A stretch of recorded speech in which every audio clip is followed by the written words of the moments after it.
Good morning दोस्तों। आइए आज हम भारतीय संविधान की प्रस्तावना के बारे में चर्चा करते हैं।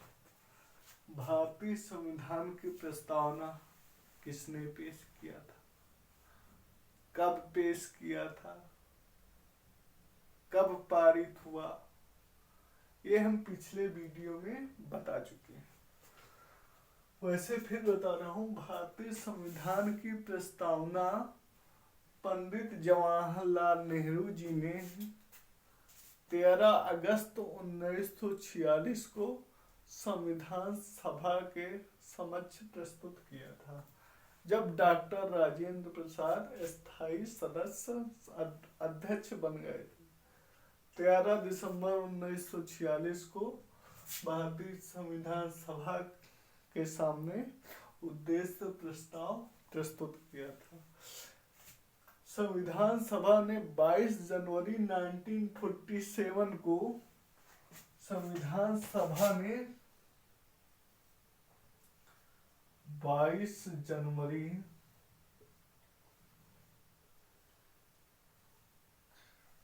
1947 को इसको स्वीकार कर लिया था। पेश कब किया था? 13 दिसंबर 1946 को। ठीक, अब जो ये उद्देश्य प्रस्ताव पेश किया गया था, इसमें क्या था आइए देखते हैं। इसमें नेहरू जी ने लिखा था, हम भारत के लोग भारत को एक संपूर्ण प्रभुत्व संपन्न समाजवादी पंथ निरपेक्ष लोकतंत्रात्मक गणराज्य बनाने के लिए तथा उसके समस्त नागरिकों को सामाजिक, आर्थिक और राजनीतिक न्याय, विचार, अभिव्यक्ति, विश्वास, धर्म और उपासना की स्वतंत्रता, प्रतिष्ठा और अवसर की समता प्राप्त करने के लिए तथा उन सब में व्यक्ति की गरिमा और राष्ट्र की एकता और अखंडता सुनिश्चित करने वाली बंधुता बढ़ाने के लिए दृढ़ संकल्प होकर अपनी इस संविधान सभा में आज तारीख 26 नवंबर 1949 ईस्वी को एतद द्वारा इस अधिनियम को अंगीकृत, अधिनियमित और आत्मर्पित करते हैं। यह संविधान की प्रस्तावना थी। संविधान की प्रस्तावना के बारे में कुछ विद्वानों का तर्क है। जैसे पहले अर्नेस्ट बर्कर, इन्होंने प्रस्तावना के बारे में क्या कहा? प्रस्तावना को संविधान का नोट कहा। अर्नेस्ट बर्कर ने, N.A. पालकीवाला ने प्रस्तावना को क्या कहा? N.A. पालकीवाला प्रस्तावना को संविधान का परिचय पत्र कहा। संविधान की प्रस्तावना में केवल एक बार संशोधन हुआ था संविधान सभा द्वारा, संसद द्वारा एक बार संशोधन हुआ था। 42वां संविधान संशोधन 1976। इसमें प्रस्तावना में समाजवादी, पंथ निरपेक्ष, राष्ट्र की अखंडता शब्द को जोड़ा गया था। प्रस्तावना को संविधान की कुंजी कहा जाता है। देखिए, संविधान की प्रस्तावना के बारे में कुछ सुप्रीम कोर्ट के वाद हैं, जो सभी एग्जाम के लिए बहुत ही महत्वपूर्ण है।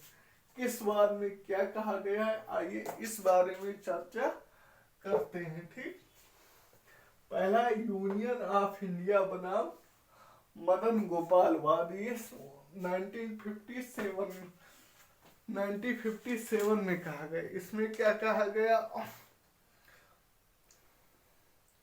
इसमें प्रस्तावना को न्यायालय में प्रवर्तित नहीं किया जा सकता। यह निर्णय यूनियन ऑफ इंडिया बनाम मदन गोपाल 1957 में कहा गया कि प्रस्तावना को न्यायालय में परिवर्तित नहीं किया जा सकता। बेरूबाड़ी यूनियनवाद ये 1960 में आया था। इसमें क्या कहा गया था, जहां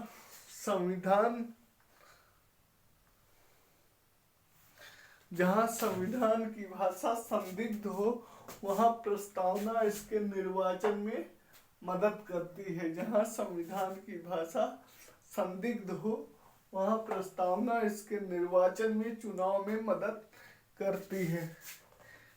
ठीक, अभी तक इन संवादों में सुप्रीम कोर्ट ने प्रस्तावना को संविधान सभा का अंग नहीं माना, लेकिन केशवानंद भारती बनाम केरल राज्य 1973 में सुप्रीम कोर्ट ने संविधान की प्रस्तावना को संविधान का अंग माना है। इसमें क्या कहा गया,